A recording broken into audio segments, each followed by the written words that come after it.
신바람 사연 아파트. 오늘의 사연 시작하겠습니다. 안녕하세요. 대리효도와 효도가 뭔지도 제대로 구분 못하는 남편과 결국 이혼을 하게 되었습니다. 저와 남편은 어릴 적에 한 동네에서 자란 사이였어요. 집안끼리 서로 알고 지내던 사이는 아니었지만 동네가 좁았다 보니 이야기는 몇 번 들어봤던 집이었죠. 게다가 시댁이 당시 동네에서 엄청 유명한 집이었거든요. 다만 좋은 쪽으로 유명한 건 아니었어요. 한동안 동네 사람들 입에 오르내리게 만든 사건이 하나 있었는데 그게 지금은 연락도 되지 않는 남편의 친아버지가 당시 다른 사람과 눈이 맞아서 야반도주를 해버린 사건이었죠. 그냥 바람나서 집 나간 거면 며칠 구설수에 오르내리다 말았을 일인데 문제는 눈이 맞았다는 그 상대방이 다른 사람도 아니고 저희 시어머니의 오촌이모 되는 분이라는 게 문제였죠.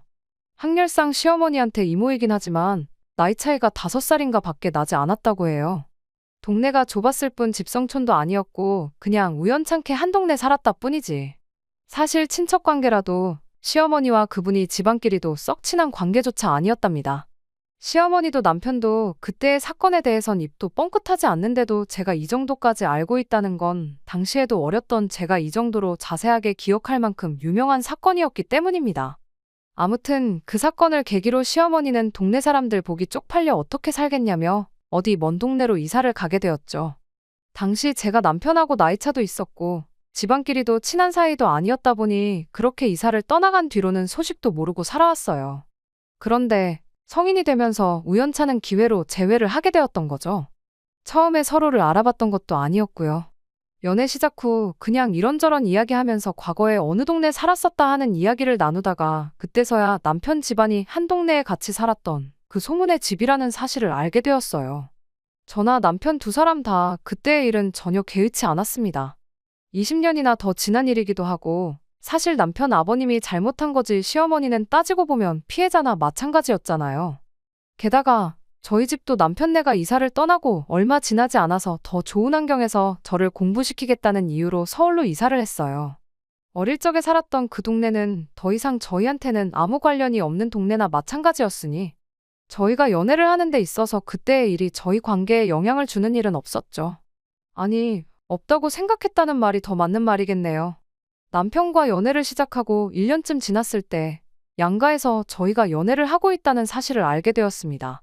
저나 남편이나 결혼할 나이이기도 했고 저희 집에서도 제가 연애한다는 걸 알게 되니 이번에는 결혼을 하는 거냐며 알게 모르게 압박을 주기 시작했죠. 마침 그때쯤 남편도 저와 결혼을 하고 싶다는 이야기를 꺼내왔고요. 저도 남편이랑 연애하면서 결혼에 대해서 진지하게 생각해봤던 적도 몇 번 있었다 보니 그렇게 자연스럽게 결혼 준비를 시작했어요.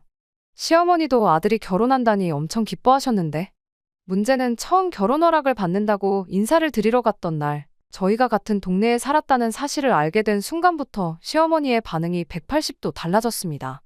남편 딴에는 인연도 이런 인연이 없다는 식으로 너스레를 떨면서 꺼낸 말이었는데 시어머니 입장에서는 그때의 그 과거가 동네 사람들 입에 오르내리던 그 시절이 트라우마처럼 남아있었기에 결코 환영을 할 수 없었던 상황이었던 거죠.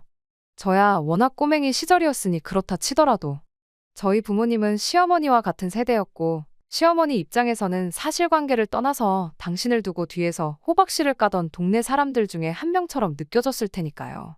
그날 대놓고 이 결혼을 허락 못한다는 식으로 말을 하지는 않으셨지만 저희 집과 사돈을 맺기 꺼려한다는 느낌을 받았어요. 이제 결혼은 물 건너갔구나 그런 생각까지 들었습니다. 연애하는 내내 본인은 아니라고 부정했지만 시어머니를 향한 남편의 애틋함은 남달랐거든요. 어머니가 아버지도 없이 혼자 힘으로 나를 키우는데 엄청 고생하셨다 하는 이야기를 몇 번 했었고 나도 이제 다 컸으니 어머니가 이제 당신 행복을 찾으시면 좋겠다는 식으로 자주 말을 했었어요. 만약에 시어머니가 이 결혼은 허락할 수 없다고 나오면 아마도 남편은 시어머니 뜻을 거스르지 못하겠구나 싶었고 상견례 날짜를 정해야 하는데 도통 날짜를 주지 않았던 시어머니를 보니 제 예상이 어느 정도 맞았구나 싶었어요.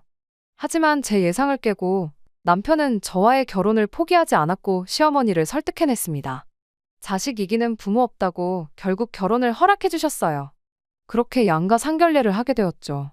상견례 당일 시어머니는 콕 집어서 다른 건 몰라도 그때 당시 같은 동네에 살았던 사람들은 되도록 결혼식에 부르지 않았으면 좋겠다는 식으로 먼저 말을 꺼내왔어요. 저희도 얼마 지나지 않아서 이사를 갔고 아직까지 연락을 하고 지내는 사람들은 없으니 크게 걱정 마시라는 친정어머니의 대답을 듣고 시어머니도 많이 안심하는 눈치였습니다. 상견례 후 친정어머니께서는 시어머니가 제가 같은 동네 살았던 사람이라서 무작정 결혼을 반대하는 건 줄 알았는데 결혼식장에 동네 사람들 다시 만나는 게 싫어서 저랬던 거였구나 하고 다행이라고 하셨죠.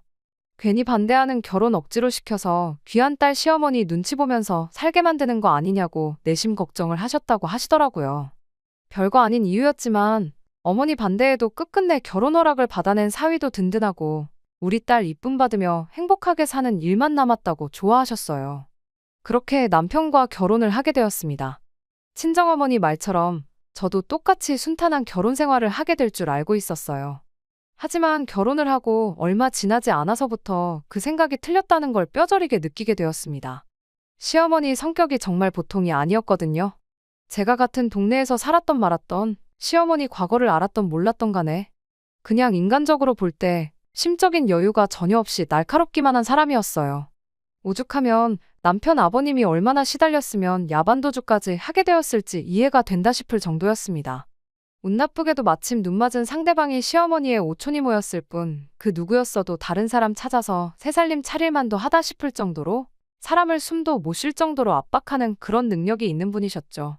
어머님과 저 사이에서 중간 역할 하나만큼은 제대로 해줄 거라고 믿었던 남편마저 결혼하고 나니 곧바로 태도를 달리했죠.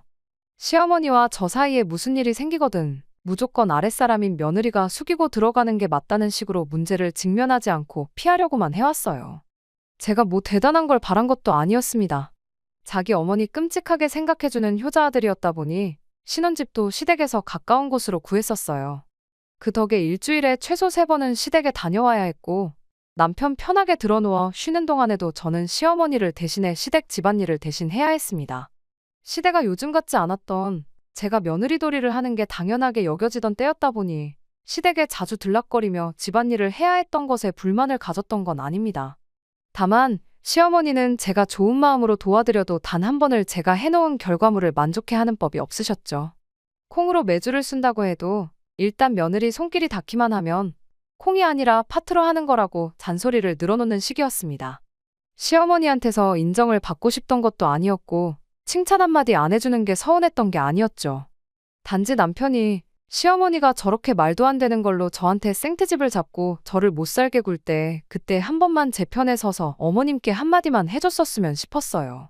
정말 별것도 아니었는데 남편은 제가 그런 말을 할 때면 다른 며느리들도 다 하는 건데 뭐가 그렇게 유난이냐. 우리 어머니 같은 시어머니도 따로 없다고 직장 동료 누구 이야기를 하면서 시어머니 모시고 살면서 고된 시집살이를 참는 사람들도 있는데 너 정도면 운 좋은 줄 알라는 식으로 제게 참고 살기를 강요했습니다. 참고 넘어가서 끝날 일이었으면 참았겠죠. 처음에는 저도 참아도 보고 한 귀로 듣고 한 귀로 흘려보려고 해보고 제가 할 수 있는 방법을 총동원했었어요. 하지만 그렇게 하면 할수록 시어머니는 제가 꼬리를 내렸다고 생각하셨던 건지 저에게 더 모질게 굴기 시작했죠. 지성이면 감천이라고 언젠간 제 진심을 알아주지 않겠나 생각하며 최선을 다했지만 그런 마음가짐도 점점 옅어지기 시작했어요. 한때는 그냥 확 이혼을 해버릴까 하는 생각을 가졌던 적도 있었죠. 요즘이야 또 이혼한 게 흠이 아니라고 하지만 그 당시는 사회적 분위기가 전혀 그렇지 않았거든요. 그땐 이미 아이들이 태어난 뒤였다 보니 이혼녀 딱지 달고 애 키우며 받을 주변의 시선도 또 아이들이 견뎌내야 할 주변의 손가락질도 걱정이 돼서 그렇게 할 수가 없었습니다. 그렇게 하루하루가 지나가다 보니 언젠가부턴 상처에 딱지가 생겨 굳은 살이 생기는 것처럼 시어머니 잔소리가 당연하게 느껴져서 상처가 되지도 않았어요. 오히려 저한테 잘해주면 그게 더 걱정스러울 정도였죠. 그렇게 되고 나서부터는 시어머니가 무슨 말을 해도 덤덤하게 받아들일 수 있었고 그리고 아이들이 어느 정도 자라고 나서는 일부러 직장을 구해서 맞벌이 생활을 시작했습니다. 일 핑계로 매일같이 들락날락해야 했던 시댁에도 발길을 최대한 끊기 시작했고요. 불행이라고 해야 할지 다행이라고 해야 할지 당시 남편이 회사에서 간당간당하던 시기라 제가 일하는 걸 막을 수 있는 사람은 아무도 없었습니다. 맞벌이를 시작하면서 저도 바쁜 삶을 살아야 했다 보니 시댁에 관련된 일에 관해선 전부 남편 보고 알아서 하라고 했어요. 남편에게서 경제적으로 독립을 했다. 뭐 그런 거창한 이유 같은 건 하나도 필요 없이 딱 하나 시어머니 때문에 받아야 할 스트레스가 사라지게 된 게 제일 좋았습니다. 다만 맞벌이하면서 경제적으로 조금 숨통이 트이게 되니 남편이 시어머니한테 물심양면적으로 퍼주는 건 열받는 일이긴 했네요. 그래도 이제 나도 버니까 그냥 그 얼마 안 되는 벌이로 내면의 평화를 샀다고 생각하자 하고 말기로 했습니다.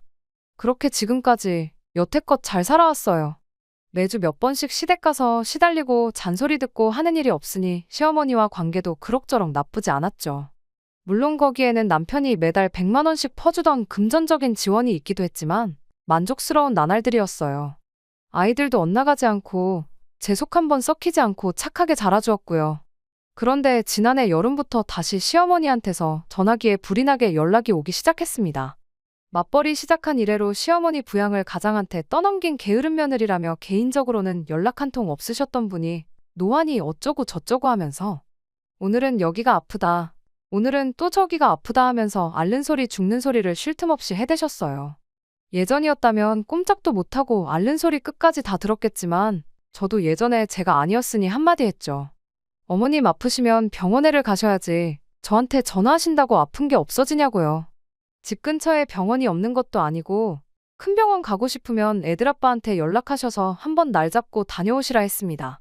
하지만 이런 제 대답에도 시어머니는 아랑곳하지 않고 몇 날 며칠을 몸이 안 좋다는 이야기로 계속해서 전화를 해대셨어요. 견디다 못한 제가 남편한테 어머님 모시고 병원 좀 다녀와 보라고 일하는데 전화 받는 것도 이제 눈치 보여서 못하겠다고 한마디 했습니다. 남편 직장 특성상 중간에 시간을 비우기가 어려운 상황이라는 건 저도 알고 있었어요. 그에 비해 제 직장은 일하는 중간에 개인 시간을 활용하는 데 있어서 상대적으로 탄력적인 부분이 있었고요. 게다가 남편은 대중교통을 이용해서 출퇴근을 하고 있었고 그 덕에 차는 제가 쓰고 있었기도 했거든요. 말은 그렇게 했지만 남편이 부탁하면 한두 번쯤은 시간 내서 어머님 모시고 병원에 다녀올 생각도 갖고 있었죠. 하지만 남편은 무슨 고집이었는지 저한테 병원의 병 이야기도 꺼내지 않았습니다. 처음엔 저도 남편이 시어머니가 꾀병을 부리고 있다고 생각하고 있나 보다 하고 대수롭지 않게 여겼습니다. 하지만 시어머니의 앓는 소리는 끝나지 않았어요. 오히려 하루에도 두세 번씩 전화가 오는 등 더 심해지기 시작했습니다. 남편이 부탁해오길 기다리다간 제가 제명에 못 살 것 같아서 결국 제가 포기하고 시어머니한테 병원 예약해 놓을 테니 저랑 한번 다녀오시자 말을 꺼냈습니다.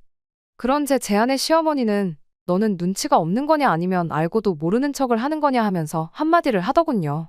저도 마지못해 가자고 꺼낸 말이었고 본인이 안 가겠다는데 제가 억지로 끌고 갈 필요도 없어졌으니 오히려 잘 됐구나 싶었죠.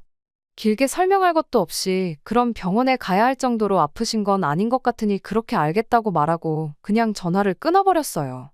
성한 곳이 하나도 없이 여기저기 다 아프다 하시면서 병원은 안 가시겠다는데 제가 뭐 어떻게 해드릴 수 있는 게 없잖아요? 병원 모시고 가겠다는 말 정도면 충분히 제 할 도리는 다 했다 싶었고 그 뒤로 시어머니한테 걸려오는 전화는 전부 무시해버렸습니다. 이따금씩 전화 한 통 받아서 병원 가시고 싶으면 그때 전화하시라고 대답하기도 하고 바빠서 통화 못한다 그러고 다시 끊어버리는 식으로 시어머니와 전화통화를 최대한 피했어요. 이것도 처음엔 말 못할 만큼 스트레스였는데 워낙 시어머니 이러는 거에 이골이 났다 보니 익숙해지더라고요.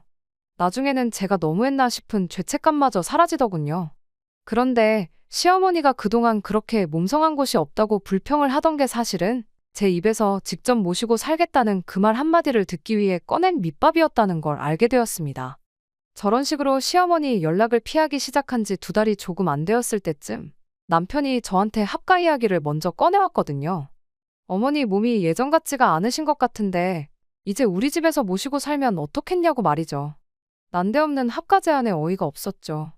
이제 애들 둘 다 대학 보내고 저도 제 나름의 커리어 쌓으면서 편하게 살 때가 되었는데 내가 무슨 부귀영화를 누리자고 이제 와서 시어머니를 모시고 살겠냐고 직설적으로 대답했어요. 애들 대학 보내고 이제 제 인생 사는 건 둘째치더라도 그동안 시어머니와 저희 관계를 생각해보면 가당치도 않은 이야기였기도 했고요. 그런데 남편 반응이 정말 어이가 없었습니다. 제가 그렇게 나올 거라고는 생각도 못했다는 표정으로 아무 말도 못하고 멀뚱멀뚱 저만 쳐다보고 있더라고요. 뭘 사람을 그런 표정으로 보고 있느냐고 여태까지 어머님하고 나하고 관계 생각해보면 당연한 거 아니냐고 따져 물었더니 뭐가 마음에라도 안 드는 것 마냥 어금니만 꽉꽉 깨물고 있다가 입을 열더군요. 남편은 혹여나 제 심기라도 건드릴까봐 눈치 보면서 조심조심 말을 꺼냈지만 막상 제가 시어머니를 모셔야 하는 이유는 설명 못하고 이상한 딴소리만 주절주절거리기 시작했어요. 어머님이 요즘 몸이 안 좋으신 건 너도 잘 알고 있지 않느냐면서 핸드폰으로 주섬주섬 뭘 검색하더니 지나간 뉴스를 하나 틀어주더라고요. 뉴스는 노인 고독사에 관한 기사였어요. 어머니 건강이 예전 같지 않은데 혼자 저렇게 지내고 계신 거 보면 마음이 찢어지듯 아프다면서요.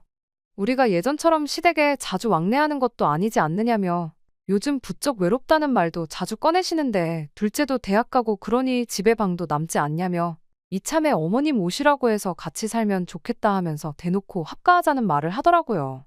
이 사람이 지금 무슨 소리를 하는 거래? 하는 표정으로 아무 대답도 안 하고 남편 얼굴만 멀뚱멀뚱 쳐다만 보고 있었죠. 제가 무반응으로 나오니 남편은 점점 똥줄이 타기 시작했는지 온몸을 베베꼬면서 나름대로 이유를 만들어 보려고 노력하더라고요. 우리 어머니가 올해로 나이가 몇인데 살아봐야 얼마나 더 사시겠냐며 괜히 이렇게 따로 지내다가 만에 하나 어머니가 어떻게 잘못되시기라도 한다면 나도 나지만 네 마음도 편하겠냐고 하더라고요. 그래서 무슨 말하는지 알겠다고 당신 말이 다 맞다고 동의해줬어요. 가뜩이나 가족이라고는 당신 하나밖에 없고 아들 하나만큼은 그렇게 끔찍하게 생각하시는 분이지 않냐고 당신 마음 다 이해한다고요. 아들 혼자 보내고 20년 동안 혼자 지내셨는데 이제 자식돌이 할 때가 된 건 맞는 말이라고요. 똥마려운 강아지 마냥 온몸을 베베꼬면서 이 말 저 말 짜내기만 하던 남편 얼굴 표정이 입에 귀에 가서 걸리는 게 다 보이더라고요. 일단 첫째가 내년에는 군대를 가야 할 테니 그 방을 비워서 어머님 쓰라 그러고 애들은 그때까지 한 방을 쓰게 해야겠다면서 짐부터 빼야겠다고 하길래 애들 짐을 왜 빼냐고 당신 짐이나 빼라고 한마디 해줬습니다. 남편이 안방을 비워드리자는 거냐고 그럼 우리는 어디서 자냐고 묻길래 안방을 비우긴 뭘 비우냐고 했죠. 방에 가서 당신 짐이나 빼오라고요. 일단 급한 것만 챙겨서 시댁으로 가라고 나머지는 집 가까우니까 당신이 와서 직접 챙겨가던지 하고 빠른 시일 내로 짐 전부 다 빼라 그랬어요. 남편이 어머님 모시는데 내 짐을 왜 빼냐고 하길래 어머님 모시고 살고 싶다고 당신이 당신 입으로 말하지 않았냐고 바로 대답해줬네요. 아무리 첫째가 군대를 가도 그렇지 오빠하고 여동생하고 한 방을 쓰게 만드는 게 말이나 되냐고요. 혼자 지내시는 어머님이 걱정되면 당신이 직접 가서 모시면 되는 거 아니냐고. 나도 당신 이야기 들어보니 우리 친정부모님 생각이 나서 안 되겠다고. 애들 독립할 때까진 내가 어떻게든 참고 견뎌볼 테니 당신 장인 장모는 걱정하지 말라고 했어요. 내가 자식이니까 두 분은 내가 모실 테니 당신은 시어머니 불편한 거 없게 잘 모시고 원 없이 효도해드리라고요. 남편은 자기가 하는 말을 제가 제대로 이해를 못한 것 같다며 모시고 산다는 게 내가 어머니 집에 들어가 산다는 게 아니고 어머니를 우리 집으로 모시는 거라고 설명을 하더라고요. 그래서 제가 남편한테 이 집이 당신 혼자 사는 집이냐고 우리 네 가족 다 같이 사는 우리 집인 거 모르냐고요. 그런 중요한 일을 혼자 결정하는 것도 어이가 없고 싫다는데도 꼭 모셔야겠다고 하는데 이 일로 가족들끼리 얼굴 붉히를 만드는 것보다 당신 혼자 어머님 댁에 들어가서 사는 게 훨씬 더 좋은 방법 아니겠냐고 한마디 해줬습니다. 남편이 제 말에 꼬투리를 잡더니 그럼 이 집이 네 혼자 집이냐고 애들 의견도 한번 들어보자고 하면서 언성을 높이더니 방에 있던 애들을 거실로 다 불러내는 겁니다. 안방에서 남편하고 이야기를 나누고 있긴 했지만 애들도 눈치가 있으니 무슨 이야기 하는지 대충은 알고 있었을 거예요. 거실에 모이자마자 하나같이 입을 모아서 할머니랑 같이 살고 싶지 않다고 딱 잘라서 말을 해주더군요. 어머님이 그래도 손주인 애들한테는 저한테 하는 거와는 다르게 참 잘해주시긴 했어요. 남편도 그걸 알고 그걸 믿고 애들한테도 의견을 물어보자고 했던 거였겠죠. 다수결로 저를 찍어 누를 수 있다고 믿었나 본데.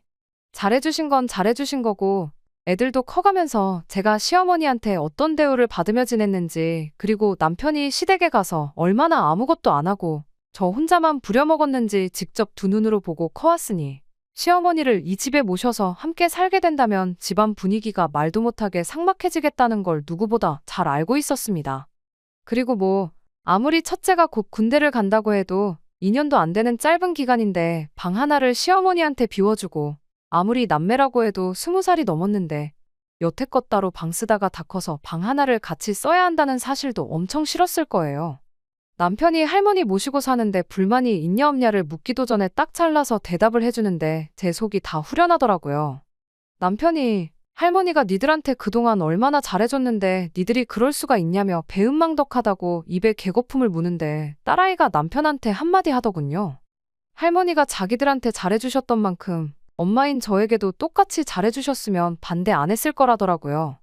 할머니랑 같이 산다고 해서 아빠가 이 집에서 달라질 건 없지만 엄마는 아니지 않냐고요. 매일 엄마가 할머니한테 시달리면서 살게 뻔한데 그걸 알고도 모시고 살자고 하면 그거야말로 엄마한테 배은망덕한 자식이 되는 거 아니겠냐는데 20살 딸아이 말 한마디에 아무 반박도 못하고 아무 말도 못하는 남편을 보니 정말 그 맛이 깨소금 맛이었네요. 남편한테 애들 생각도 나랑 똑같은 것 같은데 더 이야기할 게 있냐고. 짐 챙기는 거 도와줄 테니까 베란다 가서 가방이나 꺼내오라고 했네요. 세상 다 잃은 표정으로 멍하니 있더니 가방 꺼내오라는 말에 혼자 급발진을 해서는 악담을 쏟아내기 시작하더군요.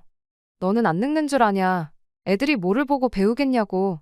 나중에 너도 똑같이 보살핌이 필요할 때 오늘 일을 후회하게 될 거다 하면서요. 당신 여태 누구랑 대화하고 있었냐고. 어디 혼자서 딴 데 다녀왔냐고 바로 받아쳐줬죠. 당신은 당신 소원대로 시어머니 모시고 나는 친정부모님 모시겠다고 하지 않았냐. 당신이 원하는 대로 자식이 부모 책임지는 모습을 보여줬는데 혼자 딴소리를 하고 있냐고요. 애들 앞에서 이 문제로 나도 더 투닥거리기 싫으니 얼른 가서 짐이나 싸라고 했습니다. 짐 싸는 거라도 도와주려고 했는데 이제 도와줄 마음도 싹 사라졌으니 혼자 하라 그러고 저 혼자 밖으로 나왔습니다. 애들이 같이 가자고 따라 나오려고 했는데 그래도 애들 아빠인데 너무 비참해지지 않을까 싶어서 따라 나오지 말라고 했죠. 저 혼자 밖에 나가서 바람 좀 쐬면서 이런저런 생각을 많이 했어요. 남편이 조금 불쌍하다 싶기도 했지만 또 제가 참고 넘어가 봤자 같은 일로 골머리 썩을 게 뻔한데 그냥 더는 생각하지 않기로 했죠. 그러던 중에 애들한테 전화가 왔어요. 집에 빨리 좀 와야겠다고요. 저 나가자마자 남편도 곧바로 밖에 나갔는데 집에 할머니를 모셔왔다네요. 부랴부랴 집에 들어가 보니 시어머니가 현관문에서부터 저를 아주 잡아먹을 듯이 노려보고 있더군요. 어쩐 일로 오셨냐 물으니 어디 감히 마누라가 남편을 내쫓을 수가 있냐며 다짜고짜 제 머리채를 낚아채더군요. 난데없는 상황에 당황스러웠는데 다행히 애들이 뜯어말려줘서 금방 풀려날 수 있었습니다. 그 와중에도 남편은 지 엄마 뒤에 숨어서 팔짱 끼고 이 상황을 지켜보고 있더군요. 당해도 싼이 당한 거라는 표정을 짓고 있으면서요. 저도 며느리이자 애들 엄마로서 그러면 안 된다는 거 인정하지만 머리채까지 잡힌 마당에 20년 넘는 세월 쌓여왔던 감정이 폭발해서 한마디 했어요. 그럼 뭐 남편을 내 손으로 내쫓을 게 아니라 어머님처럼 제 발로 집 나가게 만들었어야 했었던 거냐고요. 시어머니 잊고 싶은 아픈 기억을 후벼판 건 제가 100번 잘못한 게 맞습니다. 시어머니도 제가 저렇게 나오니 충격이 컸었나 봐요. 어쩔 줄 몰라 하면서 저한테 고래고래 소리 지르다가 너 같은 걸 며느리로 들인 내 잘못이다 외치며 빠른 시일 내로 이혼 서류 작성해 보내줄 테니 마음의 준비나 단단히 하고 있으라고 큰 소리치고 남편 데리고 나가셨죠. 한바탕 전쟁통을 방불케 하는 상황을 겪고 나니 온몸에 힘이 쭉 빠지더군요. 애들이 제 편을 들어주면서 괜찮다고 하긴 했지만 여태껏 참고 견뎌온 결혼 생활의 종지부를 이렇게 찍게 되는구나 싶어서 망연자실했습니다. 이혼하는 게 두렵지는 않았습니다.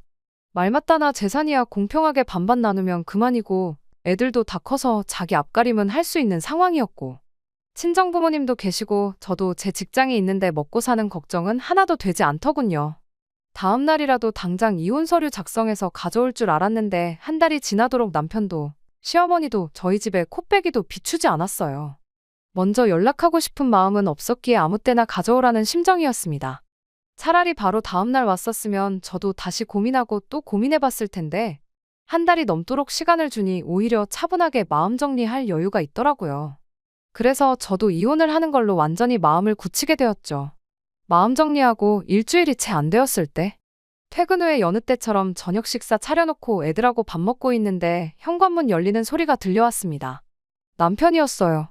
무슨 일이라도 있었냐는 듯이 자연스럽게 자리에 앉더니 밥을 달라고 하더군요.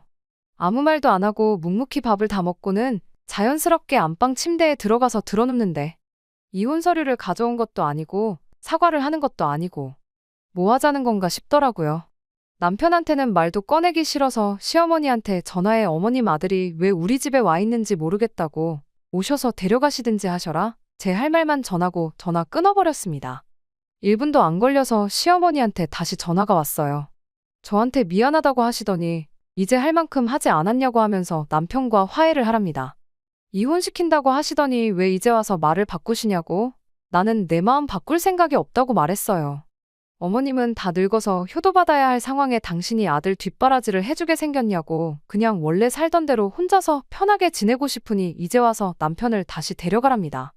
합가하자고 난리칠 땐 언제고 소원대로 합가시켜줬더니 이제 와서 마음을 바꾸시면 어떡하냐.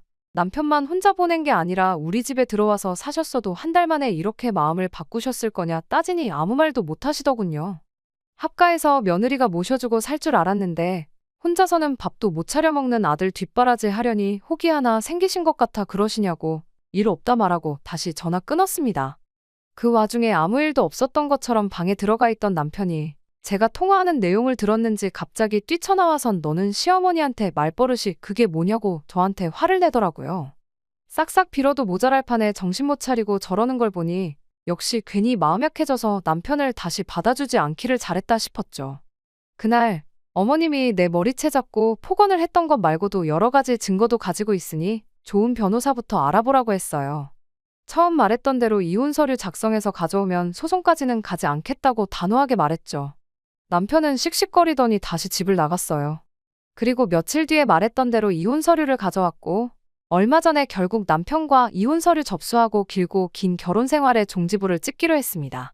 남편이 이혼하고 시댁으로 갔는지 어머님한테 애물단지 취급받다가 시댁에서도 쫓겨났을지는 궁금하지도 않아요. 다만 이혼 서류 접수하려고 만났던 그날 몰골이 아주 말이 아니더군요. 조강지처 말이라도 잘 들었으면 적어도 저렇게 어디 가서 애물단지 취급은 받지 않았을 텐데 싶었어요. 그간 살아온 정이 있으니 저 사람이 어디 가서 밥은 제대로 얻어먹고 다닐지 걱정이 되긴 했는데 마음 굳혔으니 더 이상 신경 쓰지 않으려고 합니다. 저는 충분한 기회를 줬었고 남편은 그걸 제 발로 차고 나갔으니 그 값은 자기가 치러야겠죠. 우리 아들도 군대 다녀와서 몇 년 뒤면 결혼을 하겠다고 하겠죠. 저도 누군가에게는 시어머니가 될 사람입니다만 적어도 제 시어머니 같은 사람만은 되지 말아야겠어요. 이렇게 모든 게 다 끝나고 나니 적어도 제 마음 하나만큼은 홀가분하네요.